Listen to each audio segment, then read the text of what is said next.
পশ্চিম আকাশে জট পাকাতে থাকা মিশকালো মেঘেদের দিকে চেয়েছিল পিন্টু। অবিকল জেঠির ফ্ল্যাটের ঘরময় জমে থাকা ঘন ঝুলের মতন তাদের রং। স্যাঁতস্যাঁতে দেওয়াল বেয়ে উঠেছে ঘন শ্যাওলার পুরু আস্তরণ।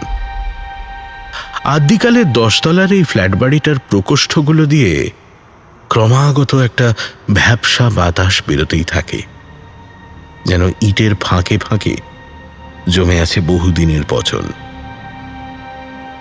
গলির শেষ মাথার ল্যাম্পপোস্টের আলোটা দপদপ করে জ্বলে উঠল। আলোটা স্থির হতে না হতেই গোল গোল চোখ মেলে তাকালো উল্টো দিকের তালাবন্ধ ফ্ল্যাটের ঘুলঘুলিতে বসা বুড়ো হুতুম পেঁচাটা। পিন্টু তাকে হাত তুলে নিঃশব্দে হাই করল। হলে কি হবে, পেঁচাটা ঢ্যাঁটা। জল জলে দু চোখ মেলে সে চেয়ে রইল হাড় ঝিরঝিরে ছেলেটার দিকে। পা টিপে টিপে জেঠির ঘরের সামনে এসে দাঁড়ালো পিন্টু। বেজায় জোরে নাক ডাকিয়ে ঘুমোচ্ছে জেঠি। গোটা ফ্ল্যাট জুড়ে প্রতিধ্বনিত হচ্ছে জেঠির নাক ডাকার শব্দ।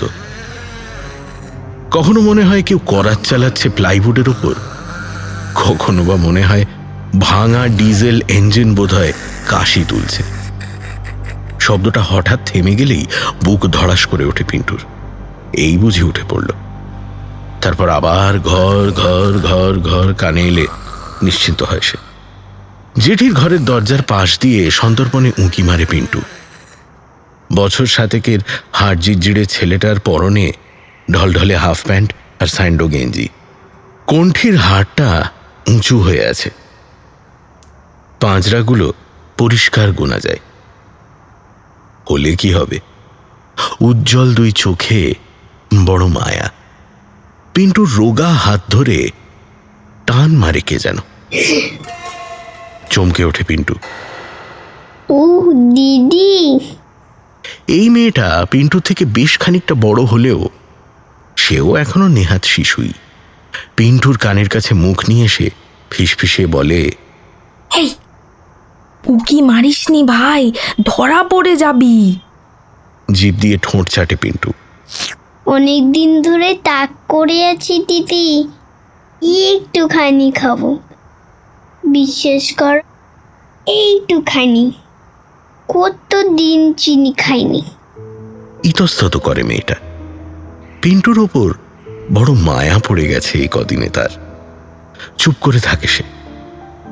ফের কচি গলায় পিন্টু বলে ওঠে, গেরি বিক্রি করে ঘরে ফেরার সময় ঠাকমা আমাকে শিমুল কাঁচা বাজার থেকে রসগোল্লা কিনে খাওয়াতো।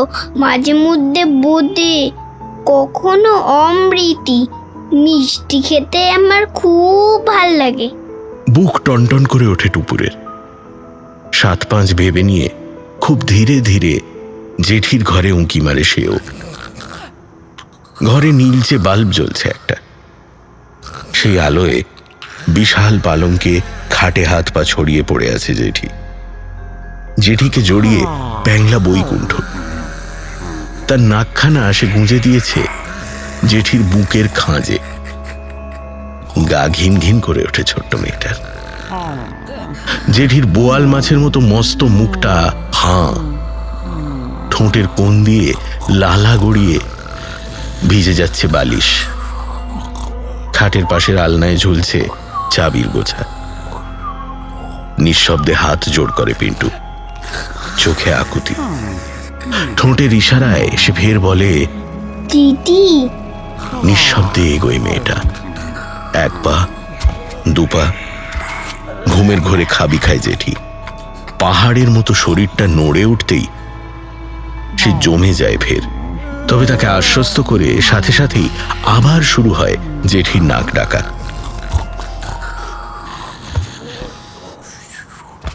চট করে 2 আঙুলের চিমটি দিয়ে চাবির রিংটা তুলে আনে সে। হাতের ইশারায় ডেকে নেয় পিন্টুকে। টিপটিপে রান্নাঘরের সামনে এসে দাঁড়ায় 2 পুঁচকে। রান্নাঘরের কড়ায় ঝুলতে থাকা পগেয়া লোহার তালাটায় প্রায় তেল ঢালে বৈকুণ্ঠ। তাই চাবি ঘোরাতেই নিঃশব্দে খুলে যায় তালা। পিন্টুর মুখে ফুটে ওঠে সরল হাসি।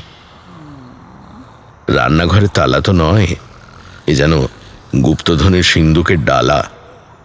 বাঁদিকে তাকের উপর রাখা কাঁচের বড় বয়ামটা পেড়ে নিয়ে ঢাকনা খোলে সে। পরিচিত মিষ্টি গন্ধে জিভে জল আসে তার। আর লোভ সামলাতে পারে না পিন্টু। এক মুঠো চিনি তুলে নিয়ে মুখে পুরে দেয় সে। কড়মড় চিবোতে চিবোতে তৃপ্তিতে চোখ বুজে আসে তার। মেয়েটা রান্নাঘরে ঢোকে না, দরজার ঠিক বাইরে দাঁড়িয়ে বারবার করিডোরের দিকে চাইতে থাকে সে। যদি জেঠি উঠে পড়ে বা বৈকুণ্ঠ। যদিও সে জানে জেঠির ঘুম ভাঙতে ভাঙতে আরো অন্তত আধ ঘন্টা, আর তার নাক ডাকার বিকট শব্দ থামলেই টের পেয়ে যাবে সে। দিদি, কি? তুই খাবি না? না, তুই তাড়াতাড়ি কর। দিদি, কি হলোটা কি? দিদি একটা ছোট কৌটো এনে দে না রে, একটুখানি লুকিয়ে রাখবো, পরে আবার খাবো খন। পাগল নাকি? কৌটো কোথায় পাবো এখন? আর বেশি খালি করিস নি, যেটি জানতে পারলে না। দে না দিদি, ও ঘরের তত্ত্বপোষের তলায় অনেক খালি কৌটো দেখেছি। উফ, দাঁড়া দেখছি। দরজা থেকে চট করে সরে যায় মেয়েটার ছায়া। জেঠির নাকের ডাকে তখনও কেঁপে কেঁপে উঠছে ঘরদোর। ফের এক মুঠো চিনি তুলে নিয়ে মুখে পড়ে পিন্টু। আহা, কতদিন বাদে মিষ্টি চেখে দেখল তার জিভ। চিনির প্রতিটা দানার স্বাদ উপভোগ করতে থাকে ছোট্ট ছেলেটা। হঠাৎ তার উল্টো দিকের দেওয়ালে একটা বিশাল কালো ছায়া দেখে চমকে ওঠে পিন্টু। সে খেয়াল করে জেঠির নাকের ঘড়ঘড়ানি থেমে গেছে। ফ্ল্যাট জুড়ে থমথমে নিস্তব্ধতা। পিন্টুর আড়ষ্ট হাত থেকে ঠং করে মেঝেতে পড়ে যায় চিনির কৌটোর স্টিলের ঢাকনাটা। সামনের দেওয়ালের কালো বিশাল ছায়াটা লম্বা হতে হতে ঢেকে ফেলে পুরো দেওয়াল। কাঠের পুতুলের মতো অতি কষ্টে ঘাড় ঘোরায় পিন্টু। দরজার কাঠামোর প্রায় গোটাটা জুড়ে দাঁড়িয়ে আছে জেঠি।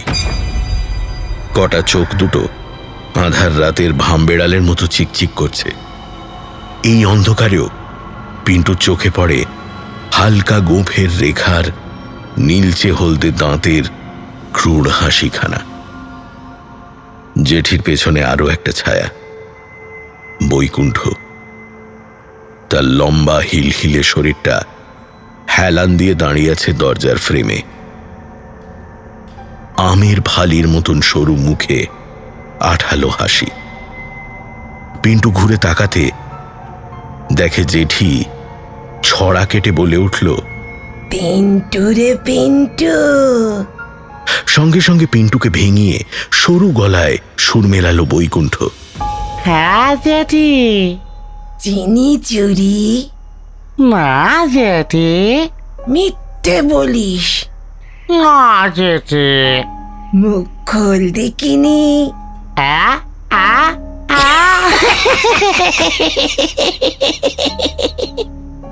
মোরগের ডাকের মতন হেসে ওঠে বৈকুণ্ঠ। হাত পা কাঁপতে থাকে পিন্টুর।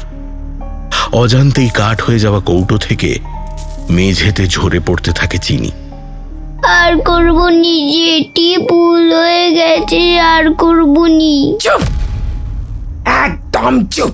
চোখ বুজে মন্ত্র পড়ার ঢঙে ফিসফিসিয়ে বৈকুণ্ঠ বলে ওঠে, অন্ধকূপ। চুপ চুপ, অন্ধকূপ। চুপ চুপ, অন্ধকূপ। দুজনেই একসাথে এগিয়ে আসে পিন্টুর দিকে। দেওয়ালে পিঠ ঠেকে গেছে ছোট্ট ছেলেটা। কলে ধরা পড়া নিংটি ইঁদুরের মতো কাঁপতে থাকে সে। বৈকুণ্ঠর কেঠো কেঠো আঙুলগুলো চেপে ধরে পিন্টুর গর্দান। প্রায় ছো মারার ঢঙে দুহাতে তাকে শূন্যে তুলে নেয় জেঠি। ছেলেটার বুক ফাটা কান্না ছড়িয়ে পড়ে ফ্ল্যাটময়। পিন্টুকে একটা হালকা পাশবালিশের মতো অনায়াসে কাঁধে ফেলে নিয়ে পাকা থোড়ের মতন মোটা মোটা পা ফেলে জেঠি দৌড় লাগায় শোবার ঘরের দিকে। তার পিছন পিছন অদ্ভুত ভঙ্গিতে দৌড়তে দৌড়তে উল্লাসের চোটে হাততালি দিতে থাকে ল্যাগব্যাগে বৈকুণ্ঠ। ফ্ল্যাটময় প্রতিধ্বনিত হয় তাদের নিষ্ঠুর আস্ফালন। চুপ চুপ অন্ধকূপ অন্ধকূপ চুপ চুপ অন্ধকূপ। করিডোরের অপর প্রান্ত থেকে উঁকি মেরে দেখতে থাকে সেই ছোট্ট মেয়েটা। দু হাতে মুখ চাপা দিয়ে সে কান্না চাপে কোনো মতে। চোখ দিয়ে টপ টপ করে পড়তে থাকে জল।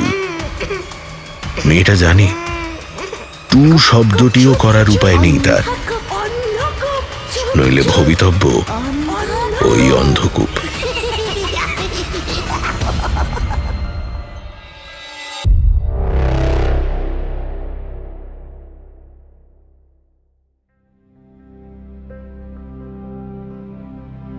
নমস্কার, দ্য স্ক্রিপ্ট কোম্পানি ইউটিউব চ্যানেলে আপনাকে স্বাগত। গল্প যেখানে সত্যি, আবার সত্যি মানেই তো গল্প। এখন শুনছেন নির্বাণ রায়ের লেখা গল্প কোকুন। গল্পটি পাঠ করেছেন দীপাঞ্জন ঘোষ। দীপ নামেই যাকে বেশি চেনেন গল্পপ্রেমীরা। গল্প পাঠের পাশাপাশি হাফ প্যান্ট হিস্ট্রি নামে একটি ইউটিউব চ্যানেলের মাধ্যমে কলকাতা ও বাংলার ইতিহাস সম্পর্কে নিয়মিত দর্শকদের অবগত করেন তিনি। গল্পটি পরিচালনা করেছেন জয় সাহা ও দীপ্তজিৎ রায়চৌধুরী। শুনুন গল্পের পরবর্তী অংশ।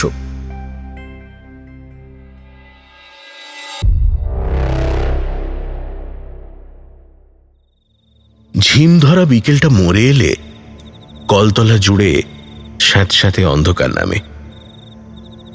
গলিপথের শেষ মাথায় ল্যাম্পপোস্টের হলদে আলোটা সজাগ হয় দপদপিয়ে। উল্টো দিকে তালাবন্ধ ফ্ল্যাটের ঘুলঘুলির আঁধারে জ্বলে ওঠে বুড়ো হুতুম প্যাঁচার সোনালি চোখ জোড়া। ঠিক তখনই ঘুম ভাঙে টুপুরের জেঠি। পাহাড়ের মতো প্রকাণ্ড শরীরটা নিয়ে উঠে বসে জেঠি। খানিকক্ষণ ঝিম মেরে বসে থেকে আড়মোড়া ভাঙে প্রকাণ্ড এক হাই তুলে।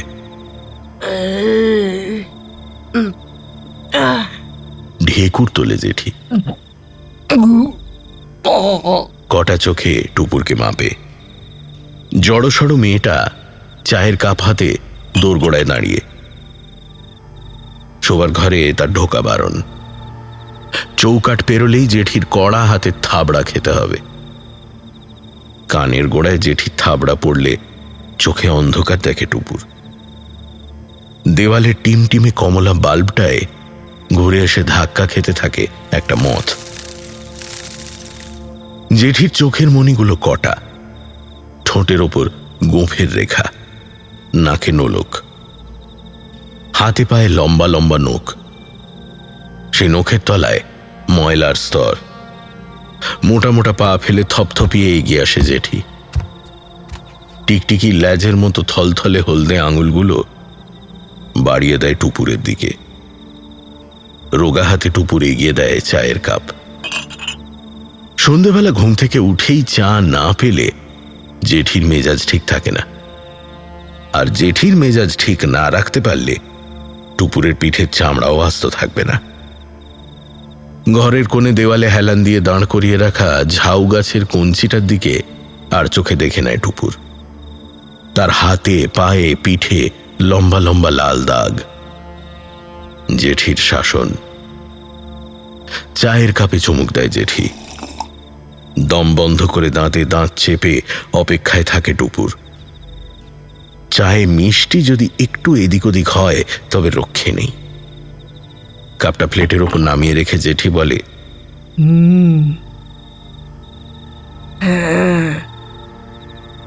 এর মানে চা ঠিক আছে।